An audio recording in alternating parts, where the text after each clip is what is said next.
Noong Miyerkules, Oktubre 22, nasunog ang Bureau of Research and Standards Building ng Department of Public Works and Highways sa Quezon City. Ang insidente ay naganap bandang alas 12:39 ng tanghali at idineklarang under control makalipas lamang ng halos isang oras. Ayon sa DPWH, walang nasaktan sa insidente, tiniyak din nila na walang dokumentong may kaugnayan sa flood control probe ang nadamay sa apoy. Ang mga naturang dokumento raw ay nakabackup at hindi nakaimbak sa gusaling na sunog. Batay sa paunang ulat, nagsimula ang sunog sa Materials Testing Division, bahagi ng gusaling ginagamit sa pagsusuri ng mga construction materials. Ayon sa ahensya, isang computer unit ang posibleng pinagmulan ng apoy. Ngunit marami ang nagdududa sa paliwanag na ito dahil bihirang sumabog ang isang computer nang walang ibang dahilan. Kasalukuyang nagsasagawa ng imbestigasyon ng Bureau of Fire Protection at ang National Bureau of Investigation. Isa sa mga tinitingnang dahilan ay ang paggamit ng tinatawag na octopus connection, labis na pagkakabit ng mga extension cord at overloaded na wiring. May mga sira at lumang cable raw na nakita sa lugar ng pinagmulan ng sunog. Ngunit habang umuusad ang imbestigasyon, dumarami ang mga tanong. Bakit sa gitna ng mga isyong kinahaharap ng DPWH tungkol sa flood control projects, doon pa mismo sa gusaling may hawak ng mga testing records nangyari ang insidente? Ang Bureau of Research and Standards ng DPWH sa Quezon City ay isa sa pinakamahalagang technical offices ng ahensya. Dito ginagawa ang pagsusuri at pag-aproba ng mga materyales na ginagamit sa mga proyekto ng gobyerno, kabilang na ang mga flood control at drainage projects. Sila ang nagtitest ng semento, bakal, graba, at iba pang materyales na ginagamit sa paggawa ng mga dike, pumping station, at flood walls. Dito rin tinitiyak kung ang mga materyales ay pumasa sa national standards. Kaya kung may pandaraya o anomalya sa kalidad ng mga gamit na materyales, dito agad ito mahahalata. Sa mga nakaraang buwan, iniimbestigahan ang umano'y flood control scam, mga proyekto ng gobyerno na overpriced, ghost projects, o ginamitan ng peking dokumento. May mga alegasyon na pinalalabas na pumasa sa testing kahit hindi naman totoo, at may ilang certification na pinirmahan o payneke para lamang mapabilis ang bayaran. Ang mga dokumentong makakapagpatunay sa ganitong uri ng pandaraya ay kadalasang matatagpuan sa Bureau of Research and Standards. Dito nakatago ang mga test result, material certification, at record ng mga contractor. Kaya kung mawawala o masisira ang mga ito, mahihirapan ang mga investigador na patunayan kung alin ang tunay at alin ang peke. Ito ang dahilan kung bakit maraming nagduda sa nangyaring sunog. Para sa ilan, napaka-coincidental na nasunog ang mismong gusaling may hawak ng mga sensitibong dokumento sa gitna ng mga investigasyon. Para naman sa iba, isa itong paalala na kulang ang seguridad at fire safety sa mga tanggapan ng gobyerno. Kasunod ng insidente, umusbong sa social media ang iba't ibang teorya at opinyon. May mga naniniwalang aksidente lamang ito, ngunit marami rin ang nagdududa. Ang ilan ay nagbanggit pa ng umano'y prediksyon ni Rudy Baldwin tungkol sa isang sunog sa opisina ng gobyerno na tila tumutugma sa pangyayari. Bagaman walang ebidensya na may koneksyon ito, naging bahagi ito ng usapan online. Sa ngayon, patuloy pa rin ang imbestigasyon ng Bureau of Fire Protection, National Bureau of Investigation, at Office of the Ombudsman. Layunin nilang matukoy kung ito ay isang aksidente, kapabayaan, o sadyang pagsunog ng ebidensya. Para sa mga mamamayan, ang insidenteng ito ay higit pa sa isang sunog, isa itong pagsubok sa transparency, accountability, at tiwala sa mga institusyong dapat nagpoprotekta sa pondo ng bayan. Sa huli, nananatiling tanong ng marami, kung ang apoy nga ba ay aksidente lang, o isang sinadyang paraan upang itago ang katotohanan sa likod ng mga proyekto ng flood control. Sa kabila ng mga pagtanggi ni Senador Joel Villanueva sa mga paratang sa kanya at sa bantang dadalhin niya sa korte ang usapin, hindi pa rin siya tinantana ng mga netizen o ng mga taong ayon sa senador ay gusto lang sirain ang kanyang karera sa politika. May bagong bala ang netizens kay Senador Joel Villanueva. Spotted daw kasi siya sa litrato ng kanyang umano ay side chick na may kapatid daw na kontratista. Ngayon, sa personal na buhay naman ni Tesdaman nakatutok ang spotlight ng social network na Reddit. Sa Reddit account na Bulacan Anomaly, nakapost ang larawan ng babaeng kinilalang si Angelica Corporal.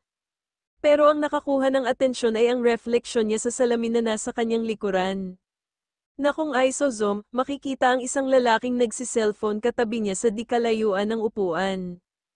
Ayon sa caption sa post, sa gitna ng gulo sa gobyerno at baang dinaranas, may isang kababayan sa Bukawi na nakaangat na sa buhay, salamat sa ating butihing Senador Joel Villanueva.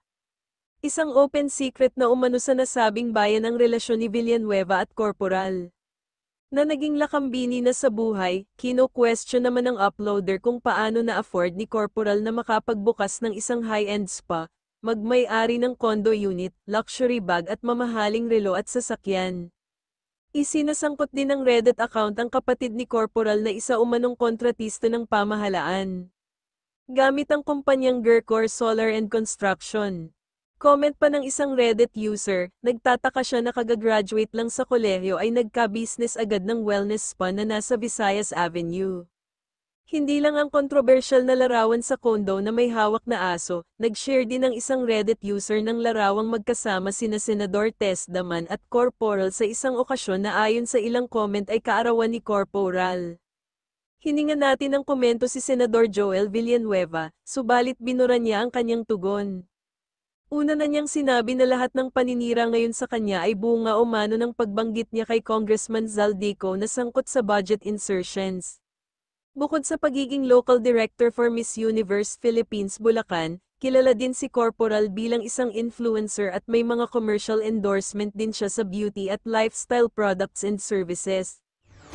Matapos kumalat sa social media ang throwback photo ng dating district engineer ng Bulacan na si Henry Alcantara kasama ang utol ni Senator Tesdaman Joel Villanueva, lumutang naman ang isa pang throwback video ni Senator Villanueva sa isang event sa Bulacan.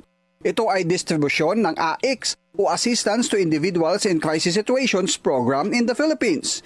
Si Senator Joel mismo ang nagpakilala kay Engineer Alcantara.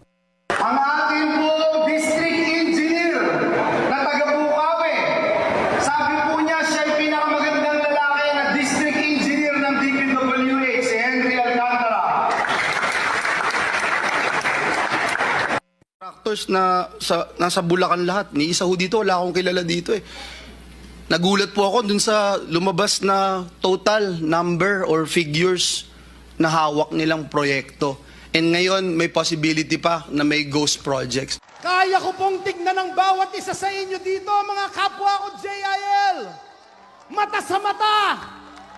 Wala tayong flood control. Hindi tayo sangkot sa katiwalian. Hindi kayang bili ng salapi ang ating prinsipyo na paglingkuran ng Diyos at ang ating bayan.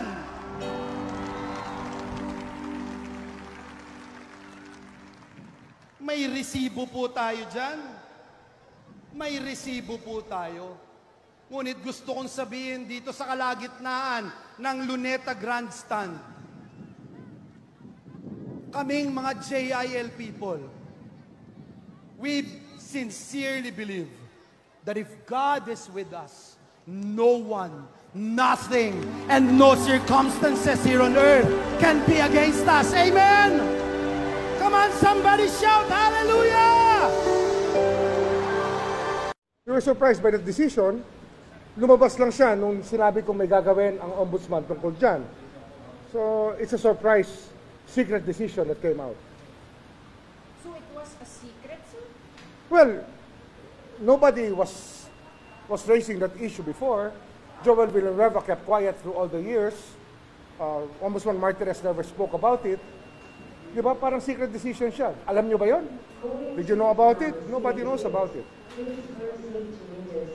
Sabi po ni Senator Joel Villanueva, sabi niya daw po, sir, na dismiss naman daw po and harassment and fake news daw po yung sinabi. Well, harassment, it's not harassment.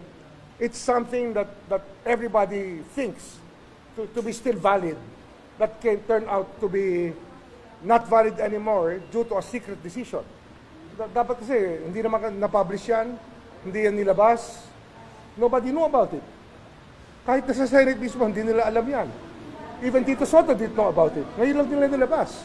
So don't you call that a secret decision? But sir, what about the people here in the Ombudsman's office? Siyempre, alam din dapat nila yan, sir. Exactly. Nobody was raising any issue about it before this. Sir, may sapuatan bang nangyari kung naging secret po ito? Hindi ko alam eh. Basta it's a very mysterious decision. Kasi nga, it's a public interest decision. He ran for public office, he was elected senator. So it's a very newsworthy thing. And it's something that is in the public interest. Kailangan pa ba ng investigation internally, sir, dito sa Ombudsman? Now we're studying the decision. We're studying everything. Sir, to be very clear, will you still send the letter or hindi na po? Hindi na. Kasi nga, nagbago na yung, yung premises natin. Nagbago na.